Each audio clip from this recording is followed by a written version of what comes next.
Hello, welcome back to the Fixing Football podcast with me, Martin Naylor, and the only other one who could bother turning up tonight, Scott Naylor. Welcome, mate. How are you, friend? I am very, very well. I'm looking forward to a big game tonight. For the first time I can say I've looked forward to a game in ages. But yeah, all good. How's everything on your end? Good. Can't complain. Arsenal on a good bit of form. Life is good. So I'm a bit ropey after staying up for the Super Bowl, though. I don't know if how many people out there are fans. So, seeing as though we are fixing football, we can fix that pile of shit as well. Honest to God, an hour of a game started at. I started watching it at 10:30, and I went to bed at 5:15. Fucking hell!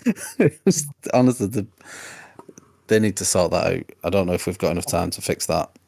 But I've tried with. I think that's the thing I have tried with the NFL. So I like basketball's a big thing for me, and so I thought I'll give the NFL a go. It's got sort of your next logical step, and that takes me out of it so much. The constant breaks, it's absolutely incessant, and then the action while the game is in play. It's also, I think if you're a big fan, you appreciate the art. I guess the art of the game. Maybe it's good, but it just doesn't for a casual. It's brutal to watch. I don't know. I don't know if you saw all the stuff that was going around about how the conspiracy that this was all the outcome was predetermined thanks to Taylor Swift and Joe Biden's election. I don't know if you saw any of that. I just thought it was the Taylor Swift Bowl. That's what I've been calling it for months now. Did you not? Did you not see, there was Joe Biden's official? I thought it was a parody account. His official Twitter put a picture out of like him stood there with like evil red glowing eyes, and it said something like, "Oh, this is how we planned it all along." So clearly, someone on his staff is keeping tabs on that. I don't know what I must admit. I don't know what he's got to do with it, but I think it's something to do with Taylor Swift's going to endorse Joe Biden. So then the Chiefs win the Super Bowl. It was the Chiefs who won, wasn't it? Yeah. Yeah. Chiefs win the Super Bowl, and then Joe Biden gets the boost of all the Taylor Swift fans, and he then becomes president again. So it was all a bit mad. Because if Taylor Swift tells you to do something, you bloody well do it. That's yeah, Joe Biden, most powerful man on earth. God. So unreal. It was fun. It's the first one that I've watched. I've watched them all. No, that's a lie. I've watched them all since I could be bothered realizing what NFL was.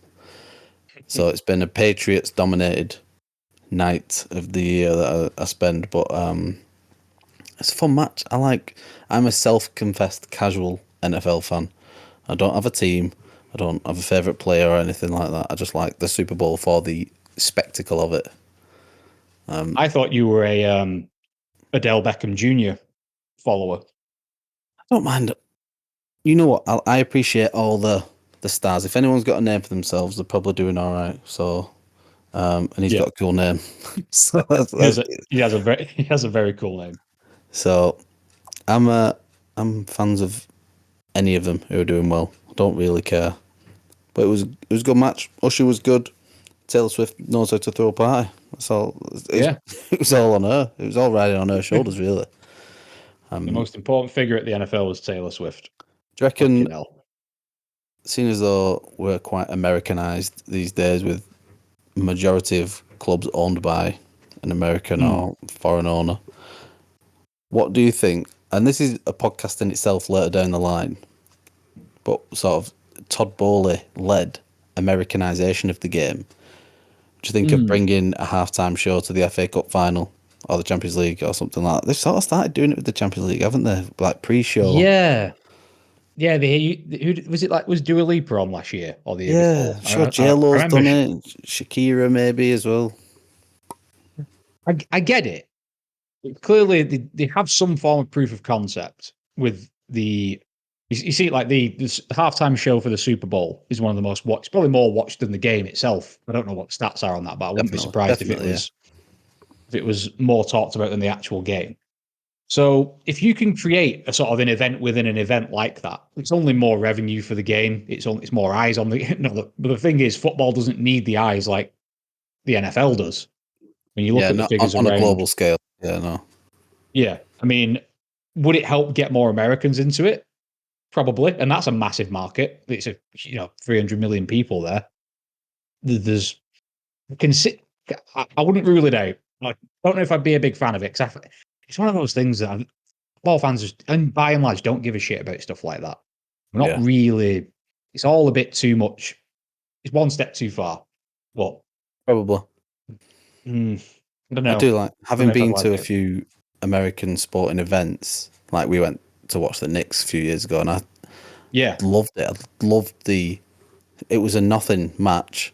I honestly can't even remember who they played, but I loved the spectacle of it. Felt like we were up in the gods, and it felt like everyone was involved. There was just shitloads of stuff going on, and yeah, I do think football, especially the Premier League as a product in itself, can benefit from some Americanization and not just a pre-season tour now and then and a couple yeah, friendly pictures when they come over and play at Tottenham Stadium. yeah. I agree. I think as much as we would sort of like scoff at the thought, there's stuff we can learn from our brothers across the pond. They clearly know a thing or two about putting a show on and getting eyes on it. That's why it's, the entertainment capital of the world if you go going by country. So Yeah, yeah, I think we could definitely learn from it. And like to your point about I think the basketball that we went to, I think that gives it's like short and sweet with them. They'll send out the cast of the Moto musical for 45 seconds, do half of a song, and then they're gone. And then the game's back on. You're like, oh shit, what was that? I don't know what it was, but I enjoyed it. It was great. it's like commercials in real life, like a Yeah. real life advert. Every 5 minutes there's something crazy going on. Yeah, it's weird. So speaking of entertainment, let's switch it back to the Premier League. So we've got Chelsea tonight. Looks like We Roy do. Hodgson's going to be hanging on for a while. So Steve Parish has come out and said that basically that he's thought about sacking Roy Hodgson, but getting a manager in short term isn't Mm, financially an option at the moment. And I guess that's where you've been sort of a little bit with Poch in that one of the stories circulating that you couldn't really afford to sack him due to FFP. If mm. all his team would go with him, you have to put them on a bloody gardening leave for the next 10 years just to get round it. So you've got Roy Hodgson's wilting Crystal Palace. Mm. It's at Crystal Palace as well, isn't it? Or is it at Stamford Yeah. Bridge? Yeah, it's at Sellers Park, yeah. What are your thoughts? Let's have a live prediction, and then by the time anyone hears this, we'll know if you were right or wrong. So I've always said that the dreaded bogey teams. We've got a couple, but one of them I've always said is Palace, but specifically Palace when they are up shit creek. When Palace are in a bad vein of form. It's If twice Palace a have season. lost five, yeah, but they always seem to hit that when we play them. So it's I bet if someone pulls the stats up, I'll be wrong on this. But it just seems to me that every time Palace are on a really bad run of form, we get them. And when it's like manager needs up 3 points or he's sacked, he gets 3 points and we keep him in a job. Yeah, but I'd like to think after the display against Aston Villa, I like to think that we would take a lot of confidence from that and go in to beat what should be a fairly routine win. And I was looking at the table earlier as well. I mean, it's been good for my mental health not to look at it for for a little while. But just little things like if we'd have beat, it's always if we'd have done this, then we'd be here. But we're genuinely not that far off the top reaches of the table. I think if we'd have beaten Wolves the other week, a win tonight would have placed us seventh and only maybe 4 points off the top six. Yeah. So it's really tight. Nobody really seems to want to finish in the top half of the table this season. So Everyone's trying to avoid the it's, Conference League. yeah, yeah. I mean, it sounds bad, but I'd snap someone's hand off for it at the moment. And But I think I think we'll win. I think it won't be particularly easy because they've got a forward line, injuries not factored in. That would be a big problem for what will be our defence tonight. But I do think Eze is injured, and I also think Elise is injured again as well. yeah, neither of them are starting. Right, yeah. So if Thiago Silva's starting, which he probably will because Badiashiel's injured again, we could be in for a tough night because in a back four, he's really showing his age. And it's sad to see, really, but he's so impressive that he's still playing at this level anyway. But a really mobile and quick forward line, which is why Pedro Neto looked like fucking Ronaldinho against us because he was coming up against Thiago Silva and he just can't. He couldn't live with him, and he's 40. He shouldn't be able to live with him. It'd be weird if he could, but Yeah, I think if Thiago Silva had stayed at PSG maybe and just collected that check for the next three. How long's he been at Chelsea? 3 years now. This is fourth yeah, season maybe. I think this is his fourth year. Well, whatever it Lampard is, signed him. he could have Yeah, he could have rode out, seen out his days in Paris with a really strong midfield and defence in front of him, and instead yeah, in this time he's picked up a Champions League winners medal, so it's not all bad.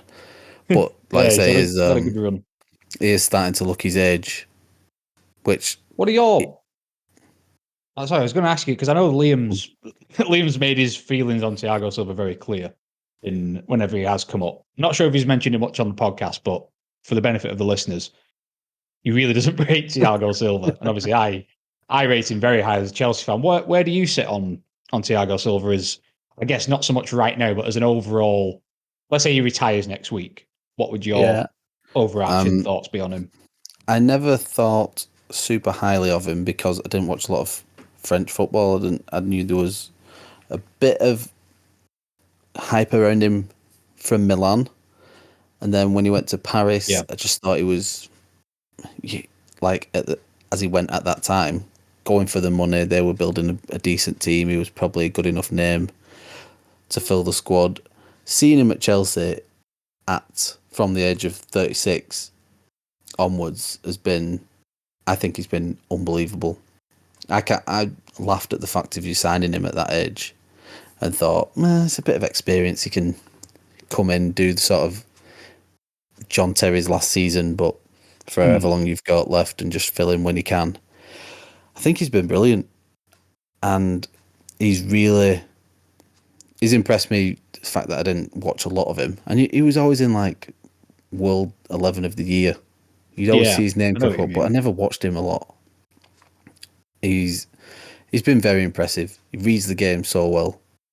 He's like says, athletically, he's still been there up until this season, where it's really shone, or it's really stuck Yeah, out where he is, and the fact that he's 40. If he is he exactly 40, or is he about to be 40 or something? I think 39, he's 40. 40 this. I think he's 40 this year. He's 39 right now, but I think he's getting closer to 40. There's not many Premier League players who are older than me at the moment, and he's one of them, and he's absolutely fantastic. But I think, look, hindsight's 2020, but he probably should have finished at the end of last season and gone Yeah, out with Chelsea fans wanting more rather than no, they probably can't wait to see the back of him with the, it's thanks for your service, but your time's up. Whereas if he'd have yeah, gone at the end of last season, it would have been, he probably could have done another year, and he'd have gone out on yeah, top really in terms of his reputation.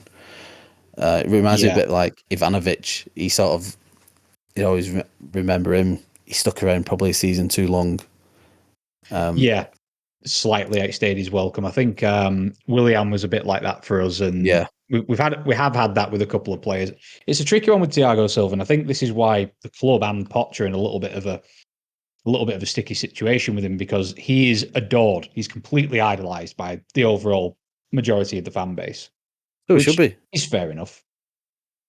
I get that, but it leaves Poch in a position where he's kind of struggling to build a rapport with the fans, naturally because results haven't been great, and he's passed with Spurs, and it's it's been kind of proven that by dropping him, we play better.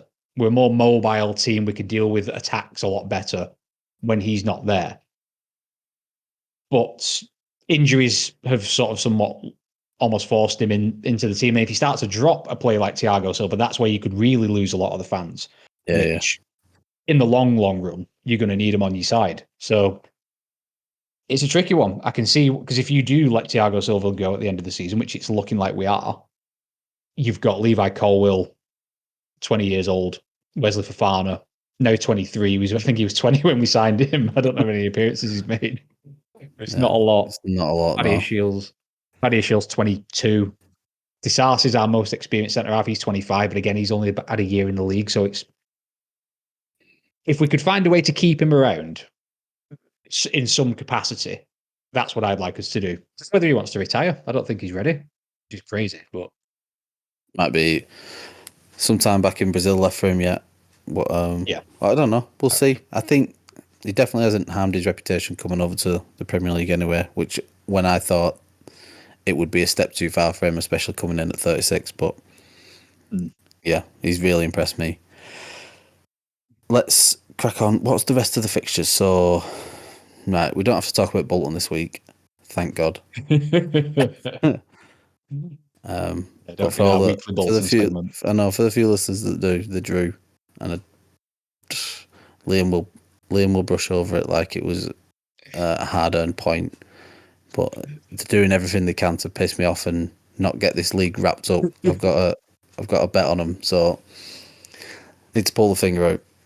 Let's obviously the big win this weekend, Arsenal v West Ham, our biggest away win, our joint biggest away win ever in the Premier League. Was it really? Joint Yeah, biggest? Jeez. our biggest away win or joint biggest. I can't remember when else we did 6-0, but we obviously did Yeah. 6-0 against West Ham. I was a bit worried about this one, obviously coming off Liverpool match, and then like Liverpool have played and won, City have played and won, and then Yeah. it's us on the Sunday afternoon at a team who've already beat us twice this season.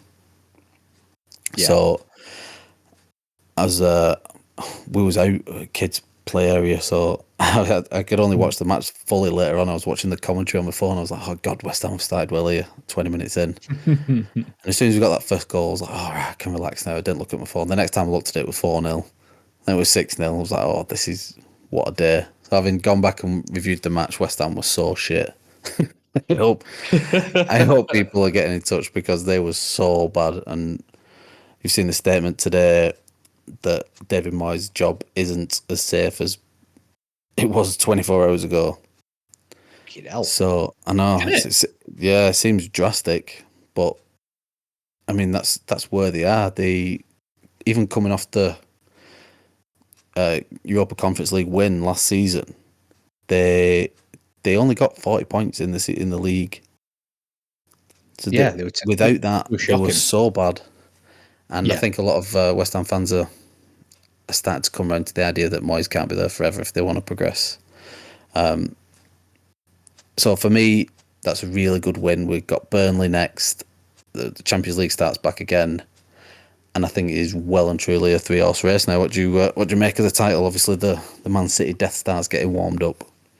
Yeah, that was going to be one of the points I wanted to come to. That I mean, that win for Arsenal, first of all, super impressive, especially going to West Ham's great. It's a horrible Yeah, stadium to go to for away teams.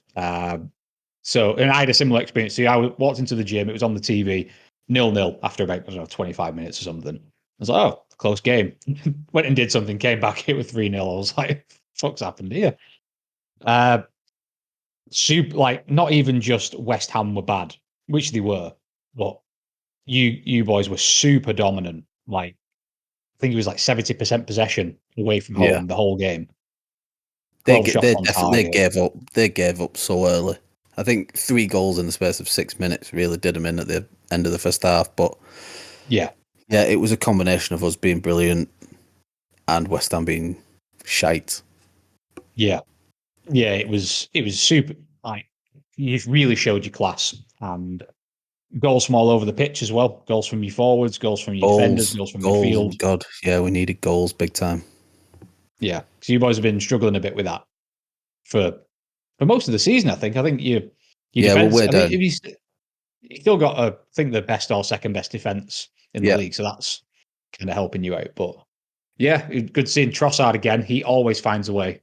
He's been what a signing he's been for you lot. Like, brilliant signing. excellent buy. Absolutely brilliant signing. 27 million coming off the back of obviously not signing Mudryk for 80 odd million. Yeah. To going in and getting him, in my head, I like to think that this was Arteta's plan all along. We know it wasn't, but what we'll do, we'll tease this Mudryk guy to Chelsea, and then we'll get Trossard. But I think we all know that's not the way it worked out. But it's just If you hadn't perfect signed Kai signing. Havertz, if you hadn't signed Kai Havertz last summer, I could believe that plan. Could believe it was some 4D chess masterstroke, but Nah. yeah. Yeah, what a signing. Just perfect. He can play anywhere along the front. We have tried him in midfield a few times, and I don't like it as like in the 8 role. He's just not set up the same for that. But anywhere No, across the I agree. front, he's fantastic. He's great with both feet. He's quick. He's a senior head in the group, really, 28 Yeah, in yeah. comparison to the rest. So it's just worked. It worked out perfectly for everyone. And Who was in net for you as well? Raya, Who's that? Raya. It doesn't sound like he had a lot to do, to be fair, but he had one uh, save at around the 85th minute. That yeah. he did well. Kudos got through, and it was a near post thing. But Raya's been great. I know, God, Liam's not here, and I'm going to have to speak about Ramsdale and Raya. But covered it to death, but we have covered yeah, it to death. But it's just interesting to see who he's got. I've not been keeping tabs up. I assumed Raya is now the one, but it's looking like that. Yeah, we'll probably only see Ramsdale once more this season, providing something doesn't happen to Raya, because we've got Brentford to play still. But and then we'll see where it goes from there in the summer. I don't yeah. suspect a keeper of Ramsdale's quality to hang around on the bench. He is still young though, so I don't know. I don't know. He's got a long contract. He's young. His time will come if he waits. Should he wait though? Yeah. Probably not. Raya's not exactly old though, is he? I think he's No. 28, 27. Yeah, right. It's 27. Ramsdale's 25. Not not much in it really, is there? No, they're both young goalkeepers. Really, they've both got 10 years ahead of them if Yeah. they want it at the top level. So Yeah. yeah, that's going to be a long old waiting game if he wants to play that one. But like I said, he probably won't, and it's a shame because he's a bit of a fan favourite. But if we have improved, which we have, then will it all be worth it if we win the Premier League this season? I'm going to say yeah. So I can't have all my favourites in the team. If it were No, up to I me, think we you're still right. have Ozil and Cazorla in there somewhere as well. I do think you're right, though. I think you can't say it's not a 3 horse race. I mean, I still think that City are going to pull away with it eventually. I'm not sure how many they've won on the spin now. It's at least 5 or 6, I think. And It's getting on for a streak, isn't it? yeah, and this is typically what they do. I mean, that can't go on forever. One year they have to stop winning every game because it's just not sustainable. I think they've still got a game in hand on Liverpool as well. Both of us, yeah. But yeah, on both. Yeah, second on 23. So still think they're going to be too good, and I think that they'll start finding the groove. I think the only thing that can really do them is the final season Klopp fairy tale. If it's as scripted as the NFL, then Taylor then Swift's I got can. anything to do with this? Yeah. Who's the Scouse Taylor Swift? Keep an eye on her, whoever that is. But God. yeah, I don't know Lily who that may Savage, be. she's still knocking around.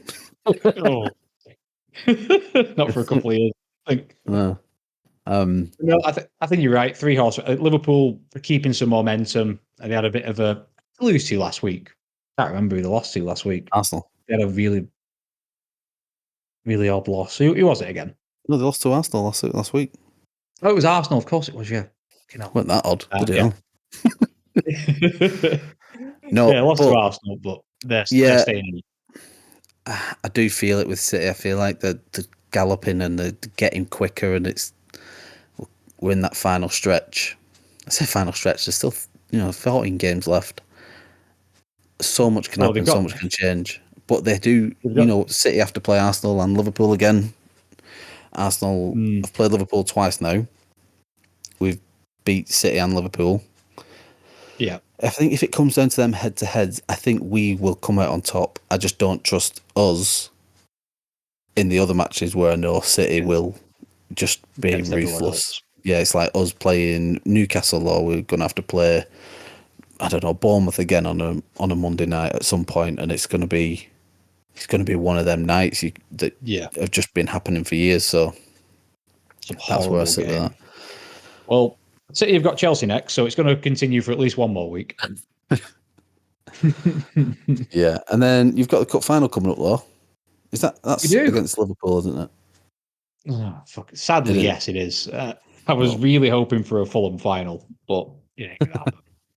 So yeah, we've got Palace tonight, City after that, and then we were supposed to be playing Spurs after that, and then we've got Liverpool, which it's a cup final. And the last time, sadly, the most recent time we played Liverpool was the first time either of the teams have won for about 4 years. We've had, I think, 3 seasons of either 0-0 or 1-1 draws on the spin. Really cancelled each other out. yeah. Did they But beat you on penalties twice? But yeah, in Tuchel's second season, Yeah, yeah. lost 2 cup finals on penalties, and both games. I think. I mean, I'm naturally I'm biased, but I think the consensus was we were the better team in both games, or if not, it was extremely even if we weren't the better team. So you don't know. You don't know who's going to turn up in those finals. You don't know who's going to have just we're going to step onto that Wembley pitch and just think, right, I'm fucking having this today. So I don't know. I wouldn't go as far as say I'm confident. Far from it, to be honest, quite the opposite. But The final and it's puncher's chance. You just go for it, don't you?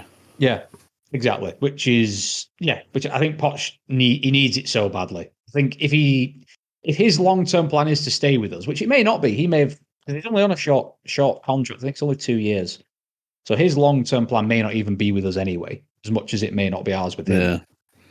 But if he's interested in, and also his own reputation, whatever job he wants next, he could do with this a major trophy on his resume, and he can say, I took Chelsea from the mess that they are to into Europe, if like be it all through I guess the path of least resistance, but he still did it. So Yeah. yeah, I think he needs it, and I think he needs it as much as we do.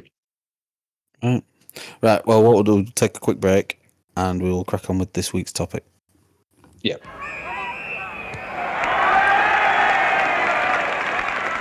And we're back. And so, fun talking point this week was the proposals about a blue card coming in, a sin bin, a rugby-style sin bin into the Premier League that they wanted to trial in the FA Cup. Now, since this has been come out as news, they have sort of backtracked a little bit. IFAB have backtracked a little bit, and the statement or the main proposal has been withdrawn until a later date. So I think that's going to be on like March the 1st. But the main idea and proposal is out there that, let's go through the facts a bit. A blue card is going to be issued by the referee for dissent and tactical fouls. So, and that will result in a 10-minute sin bin, apparently. First of all, what are your immediate thoughts when you heard that? I'm not. My immediate thoughts were I'm not like sort of intrinsically opposed to the idea of this. I think there is a problem in the game of there is a bit of a dissent issue. Chelsea are the worst offenders, so I don't know how much of that comes from coaching. Maybe that's why it's a blue card. Yeah, it's our legacy secured. But it's so I'm not opposed to the idea as such. I think there's a nice middle ground of a caution in a game and maybe giving a player a chance to cool off a little bit or something of that. I think there's a nice middle ground somewhere. Someone that has to be sent off. And I think I saw something as well that it was something like 2 blues is equal to a red, or a yellow and 2 blues is equal to, I don't know, some weird combination of them all leads you to being off the pitch for the rest of the game. But the concept in and of itself, I'm not opposed to. I think I'd be interested to get your thoughts on it, but I think there's a place for it. I do think their current proposal, I'm glad it's gone back to be reworked because first and foremost, I think we both agreed 10 minutes was outrageous. 10 minutes is an age. It's a But lifetime in a, there's game. so many scenarios. So for a start, if you lose a player for 10 minutes, what I expect to what I think the proposal expects to happen is that it's going to be goal crazy, and the other team are going to have this massive advantage. When really, all these teams, every professional team, trains 10v11. They train Yeah. getting men behind the ball. breaking down a low block, as they call it. So that's what you're going to see. In the middle of a game, you're going to see a 10-minute period where teams are just defending and hanging on. Yeah. Now, there's so many scenarios, and we can't be the first people who are thinking about this, but what if the goalkeeper gets done for dissent? Yeah. Like, Which he where does he definitely, go? which will happen. Yeah, Yeah. 1,000%. Like, what if someone gets 10 minutes at the end of a game? Do they start the next game with, Yeah. with his remaining time? It's absolutely mental. 10 minutes is an age. Honestly, a minute would be, I don't know, maybe 2 minutes would be, I'd be pulling my hair out at 2 minutes down with down to 10 men or something. Yeah. And So, that would probably lead to a bit more of a, if you're a manager, let's say you have 10 minutes, that's enough time for you to change tactic. Like you said, go low block and say, right, we've got 10 minutes where we might be in the trenches. yeah, Let's just sit in. For 2 minutes, are you really going to change your entire shape and the whole team for 2, maybe 3 minutes? That may lead to the outcome of the other team might think, fuck, we've got a couple of minutes here. Let's just fucking throw everything at them and let's just see what happens. But I think it's harsh because I think, dissent and cynical fouls, and that's something I want to get to as well in a moment.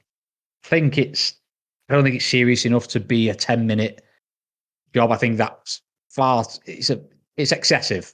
I think that's the best word I can use. yeah, It's excessive, and you're going to really hamstring a team for something that's a little bit, it's massively unfair, I think, to go that yeah. long. I will for right. This is where I stand on it. I think it's a stupid idea, but I think it's only stupid in professional football, especially at the elite level. Talking the FA Cup here, at amateur Interesting. level, there probably is a place for this. This is probably a way where you get rid of dissent and crazy parents on the sideline and kids effing and Yeah. jeffing at referees who are getting paid 12 quid to turn up on a Sunday morning. Yeah. I've been there and I've seen it. There isn't enough money you could pay me to get out of the bed on a Sunday morning to go and referee. It's a horrible job, but I'm glad there's people out there who do it, and maybe this is a way where we avoid that. At amateur level, maybe even semi-pro level. Probably not semi-pro level, but at amateur level, there probably is a world where a blue card and a sin bin can exist. They've already got rid of heading for under 12s or something, so I don't It's think going to be, that's that's going to be an interesting one. I mean, we're going a bit off topic, but that's a massively interesting one. When those kids who eventually become old enough to play, what's the game going to look like? And you've yeah. had years of kids who've never had a ball before. It's going to be fucking weird, isn't They've come for a system where they've not been heading or swearing, and they turn up with some it? 16-year-olds getting headbutted, told to Oh god, fuck off left, right, and centre. no, But like, go on. it's a good, it's a weird one. I think interesting though. Good question for you. Why do you think it would work in another sport but not this one? Hmm. Yeah. I just think, well, maybe it can work, but definitely in the way it was set out and the way it was proposed Yeah. for specifically dissent, and say the punishment is 2-3 minutes. I'm just thinking about it on the spot, sort of 3 minutes at an Mm. absolute max. Yeah. But otherwise, you are going to ruin the game. You're gonna kill the game at a 10-minute period, and 3 minutes is Yeah. plenty of time to discourage someone from being dissentful. Yeah. I agree. I So think the yeah, biggest issue I have with it in its current, well, I guess it's not being proposed this way anymore. And I don't know what that's on the back of because they would have known before they started with it that the old heads of football wouldn't like it. And I thought it was interesting that the most vocal people were Klopp and Postecoglou. They were very like, they're both whinging bastards anyway, but as much as Postecoglou's the media sweetheart, but people like Poch and Arteta, I thought had a really balanced as well. Let's test it out and yeah, not roll it out too quick and we'll see. But the thing that I don't like is the using it for cynical fouls. That's kind of the main reason that they want to bring it. yeah, And that's massively subjective. Dissent we all know what that is. Like there's very little Yeah, room for interpretation. as a man, a referee knows where he draws the line, and that that may be different. You may be able to get away with the C word and the F word and the B word and whatever else you want to say to one person, and that might fly Yeah, with another guy. yeah, But each of them, that's down to themselves. And I know as a former half semi player that I know when I've crossed the line in speaking to a referee, and I've taken some yellows and I've got away with a few others. yeah, But yeah, that's why I don't hate it for dissent. That is yeah. totally, yeah, the cynical and tactical fouls, and I'm going to quote Liam on this because he would hate it if I left him out of it, but he has hated tactical fouls for years and wants them outlawed. He thinks that Yeah. they are burdening and slowing down the game. But to leave this decision up to the referees to judge something as a tactical or a cynical foul, and I can just see it now. I can just see pictures of players. No, man, it wasn't. It wasn't cynical. It was Yeah, tactical. I punched yeah. him Like where, tactically. and I'm not. I'm gonna. I actually disagree. I don't mind. I think because it's that very when it's a tactical foul. Is a. It's not just flying into someone because you want to hurt them. It is slowing down the game. You'll see, like Fernandinho was the master of it, and Simeone's trained about 50 players to be amazing at it. Like Rodrigo de Paul's probably fucking. He's like Oh, Voldemort at the he shit house with the of shit cynical house for. with him. Oh, he's horrible. He's horrible. But I don't mind it because that is a tactic. It's a form. It's like how people say that like parking the bus isn't football. I've heard that before. But it is. It's just a brand of foot. It's just a style. It's a brand. It's a way of getting the job done. So I don't mind it for that. What I guess my issue with the cynical foul is, like you just alluded to there. How do you know? How can you say what is a cynical foul? What even does that even mean? I don't. Yeah, It's such a there's a so subjective. cynical and professional foul. A professional foul is, a yellow card offence. You leg someone up. It's not tactical, or it is tactical. I mean, this is a line that we're drawing as well. And then we all know that it's like we still live in a world where your first one's free. We get, depending on how bad it is, Yeah, really, but you can get away with a couple before you get a yellow card. How many tactical fouls can you get away with before it's a yellow? Which is yeah, the same in my head. A foul is a foul. Whether hmm if you have pulled someone back from getting away from, from being on the break, is that a sin bin or is it a yellow card? Because in my eyes, a sin exactly. bin is far worse. Yeah, yeah. That's the step before a red. That's where it sits to So me. is that where we're Like if saying you have that a it sits? hierarchy of cards, Yeah, is that where we're saying it sits? Is it sits in the between a yellow and a red? it's a tricky one, isn't it? Because I guess then that depends on the length of time. Because if a sin bin is 2 minutes, would you rather be sin bin for 2 minutes or get a yellow, which could get you second yellow, which gets you sent off? Or if it's 10 minutes, that's definitely worse than a yellow. So I guess it depends. It's a tricky one that because Yeah, it's already a fucking can of worms, isn't it it? is, and it is, and we are. Oh God, we are the referees. God love them. They are trying, but they're shit. And the current crop of Yeah. referees are bad, and it's constant. And we'll talk about VAR every week. We could have done. We're on episode 31 tonight. We could have done 30 episodes on VAR and one on World Cup. It's Oh God, yeah. it it is non-stop with decisions and processes and apologies and letters going out and managers complaining and players complaining and pundits not knowing what's going on. And it's just ridiculous. And then we want them to start judging fouls when one of the main calls has always been we want referees who know the game, who understand the game, like former players and stuff like that. And they can't even judge it half the time. You only have to listen to that idiot Agbonlahor just to realise that former players don't even know what they're talking about half the time. Yeah, exactly. And you make a good point, and I think something on the cynical fouls thing. I'd argue that there's already a punishment for that. You can get booked for something like if someone's on the break and you Yeah. drag them back or you clip their ankle, you usually get booked more often than not, Yeah, yeah. unless, like you said, it's minute one, and which that's something I'd actually rather see us get rid of that attitude of first minute, oh you're all right, first one's free. The example I always give for that, we played. Funny enough, we played Liverpool. It was 24 seconds into the game or something ridiculous. Long ball comes in from Liverpool's back four, goes to the wing where Mane and Azpilicueta are stood. And Mane just fucking flies up and goes smash. Remember Four that? arms Azpilicueta in the fucking jaw. And ref just, yeah, it's all right. And it was on the grounds of first one, it's first minute of the game. I'm not going to send you off in the first minute. Fucking why not? Yeah. Fucking Azpilicueta's got a fucking eyeball hanging out. He did It's that. first minute, yeah. Mane did that to Tierney as well early on. Shit house. It was. But Great player, but shithouse. sneaky shithouse.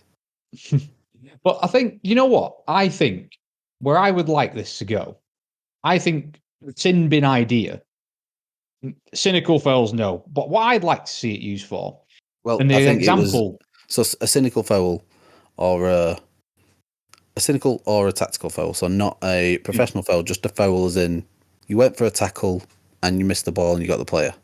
That is what I yeah, would call a professional foul. But a cynical / tactical foul, it would be that someone's on the break, you pull them back, you take the in regular world, you take the yellow.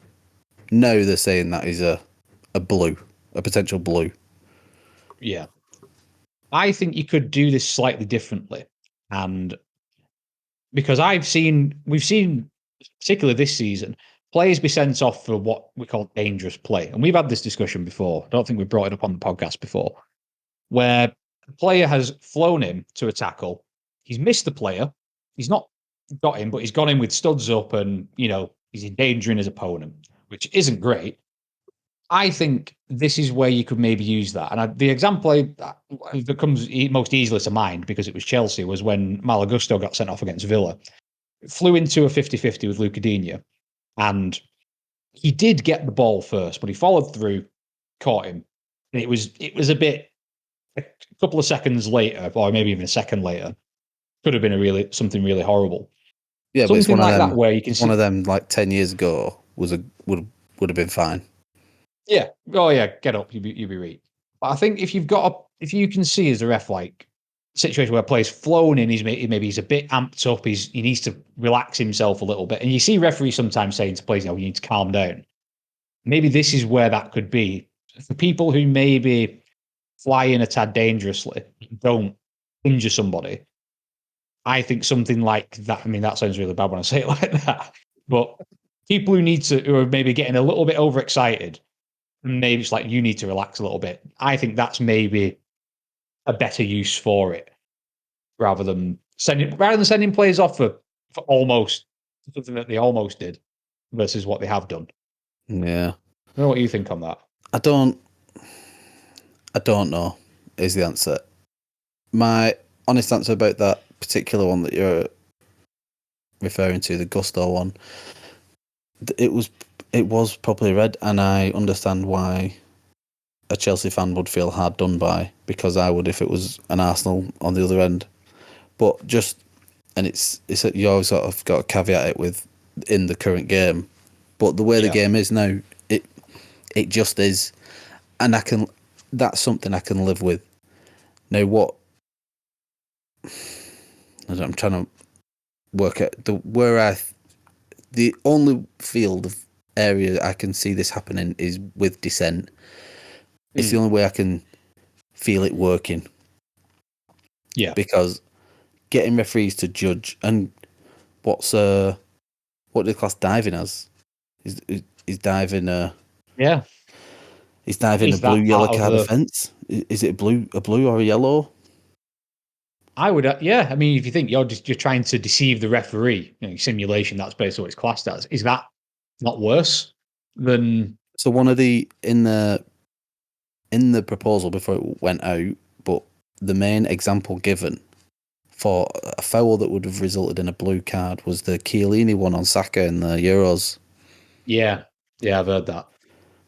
So it's just a foul. It was a bastard move. It was a big old bastard move that. Yeah, But honestly, yeah. if that was the other way around and it was Maguire grabbing hold of one of their players breaking through, I'd have been Mm. I'd have been stood on the tables. God, take that yellow, Maguire. You take it. Yeah, Anyone, 1000%. She would. everyone, you just fucking rag him down. Yeah, you just fucking chop him. Chop him. Just take the yellow. God, and Yeah, then you. I don't. For me, a foul's a foul. The referees need to get better. They definitely don't need more work. They need more help. Mm. Yeah, And yeah, I agree. I can just see it. I can see the press conference now with managers saying referees don't know what they're doing. They don't know what a tactical foul is. They don't know. He's clearly fouled him tactically there. It's not a. It should have been a yellow, not a blue. We've lost him for 10 minutes, and we've lost all Yeah, momentum. Stuff like that. I think it's so stupid to put this on a professional game where the stakes are so high all the time. No wonder people are going yeah, fucking mental. The pressure on them, yeah. especially managers, is severe and it's constant and it is Jobs, yeah, jobs can ride on these little decisions. They're not little in the or they seem it in the moment, but yellow cards. Imagine if someone is in the relegation zone, one of their players gets sin binned for what for a contentious challenge that the referee is deemed cynical or tactical or whatever, yeah and then they can see and they go down because their centre half wasn't on anymore. It's just like yeah. you're talking millions of pounds, people's jobs. The goalkeeper It's one's mad. wild. Do they get a new goalkeeper on for 10 minutes? Do they have to chuck in an outfield player in net? I mean, Yeah, a goalkeeper's exempt. Can yeah. they just do what they want? And can you one when that's over? Can you resub your striker back on, Yeah. or is the other keeper now a permanent part of the team? We might get I some think games for Ramsdale. Just get get him that's on why up he's not front. left yet. That's why he's not Yeah, left yet. he can ping Number a nine ball, shirt. Ramsdale. He could probably score more than Gabriel. He'd be up there. Right. So while I think our fix is that this is my fix. Let me know what you think. There isn't a place for it in the Premier League. The only way that can be is for dissent. And as a man and another man, I would trust the referee to judge that wherever he wants. There isn't a list of keywords, a list of things you can and can't say. Players know when they've crossed the line speaking to someone else, and Yeah, a referee will understand the malice and the intent in them words more often than not. yeah, I would say more often than not they would get that right. So for dissent, some form of sin bin, maybe, and as well that highlights dissent to the crowd in the stadium because if you think about it from a match going fan's point of view, you could see a yellow card brandished and not know what it was for yeah. in the case of dissent. It's true. So maybe that could work, but I I think that there is only a place for this at amateur level for a long time. Yeah. They get some of that sort of straight out. I mean, do you agree with that? Do you think or do you think there is more of a place for it or a need for it? No, you know what? I think you're spot on. I think that dissent, and the mad thing is as well. Even though I agree with you, that should be on a by person basis. Like the ref should draw the line of you can call me a prick, but you can't call me a cunt. See what I mean? There I should, draw the line at cunt. yeah, you can't say that. Too far, Tony. He goes in that speech when the referee comes into the changing room before the match. Listen, lads, you Yeah. can say fuck, shit, piss, and cunt, but any of you Yeah. say the B word, I know you're out of here. Oh, you fucking done. Be great. I'd This is love how you that. get. This is how you get demonetized. By the way. Yeah, and I want that to be. Do you know, like you might have seen it in the NBA, they have mic'd up where like Yeah, yeah, if yeah. the player just has a mic all game and you can hear him talking. That's what I'd want. Yeah. But In fact, no, going back to the Super Bowl at the beginning, when the referee he calls in on field and he turns his mic on at his little waist belt and oh he yeah, goes stoppage, quarterback number 14, holding, 5-yard penalty. where Yeah, why now can't we have that shit? you could get Howard Webb, putting his mic on, say, number 14, call me a bitch.